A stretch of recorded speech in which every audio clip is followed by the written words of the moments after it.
ഞങ്ങൾ ഒരു കാര്യം കൃത്യമായിട്ട് പറയുന്നു, ഷാഫി പറമ്പിൽ അന്ന് ആ പരിപാടിക്ക് പങ്കെടുത്തിട്ടില്ലെങ്കിൽ CPM ഉദ്ദേശിച്ചത് കലാപം ഉണ്ടാക്കുക എന്നുള്ളതാണ്. ആ കലാപം ഉണ്ടാക്കുന്നതിൻ്റെ ഭാഗമായിട്ടാണ് ഈ ബോംബ് സ്ഫോടനവും മറ്റുള്ള കഥകളൊക്കെ പുറത്തു വരുന്നത്. ഇതിൽ പോസ്റ്ററിൽ സജിത്ത് PT എന്ന് പറയുന്ന ആളുണ്ട്.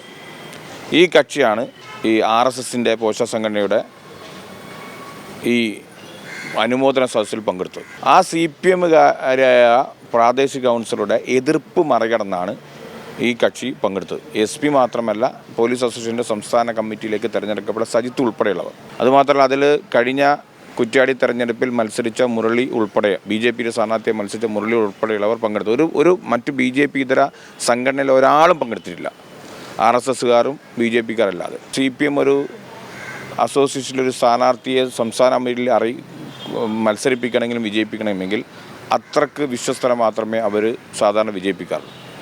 അപ്പോൾ എന്ത് ഡീലിൻ്റെ ഭാഗമായിട്ട് ഈ ഉദ്യോഗസ്ഥൻ ആ പരിപാടിക്ക് പങ്കെടുത്തു.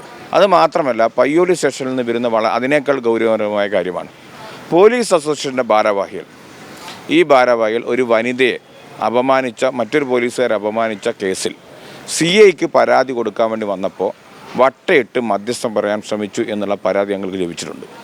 ആ പോലീസ് ഉദ്യോഗസ്ഥൻ ഇപ്പോൾ സസ്പെൻഷനിലാണെന്ന് പറഞ്ഞു, പക്ഷേ സസ്പെൻഷൻ്റെ ഓർഡർ ഈ ഇരക്ക് കൊടുക്കുന്നില്ല. അപ്പോൾ വടകര റൂറലുമായി ബന്ധപ്പെട്ടുകൊണ്ട് CPMകാരായി പ്രതികളായി വരുന്ന കേസിൽ CPM അസോസിയേഷൻ ഉപയോഗിച്ചുകൊണ്ട് അട്ടിമറിക്കുന്നു.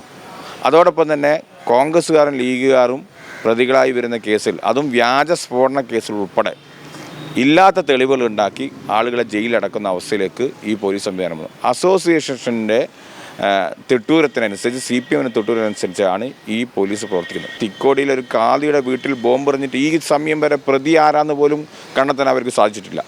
ആ സമയത്താണ് ഇല്ലാത്ത സ്ഫോടന കേസിൽ എല്ലാ സ്ഥലങ്ങളും നിരങ്ങി ഇറങ്ങുന്നത്, റെയ്ഡ് ഉൾപ്പെടെ.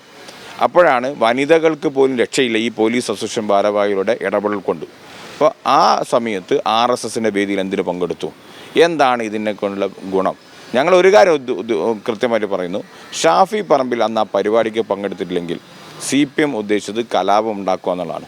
ആ കലാപം ഉണ്ടാക്കുന്നതിൻ്റെ ഭാഗമായിട്ടാണ് ഈ ബോംബ് സ്ഫോടനവും മറ്റുള്ള കഥകളൊക്കെ പുറത്തു വരുന്നത്. പഞ്ചായത്ത് തെരഞ്ഞെടുപ്പിന് തൊട്ടു മുമ്പായി ഒരു കലാപം സൃഷ്ടിക്കാൻ വേണ്ടി ഈ പറയുന്ന CPM ഗൂഢാലോചന നടത്തുകയും ആ ഗൂഢാലോചന ഷാഫി പറമ്പിലിൻ്റെ സാന്നിധ്യത്തിൽ അതില്ലാതാവുകയും ചെയ്തതിൻ്റെ ചുരുക്കാണ് ഇപ്പം തീർത്തുകൊണ്ടിരിക്കുന്നത്.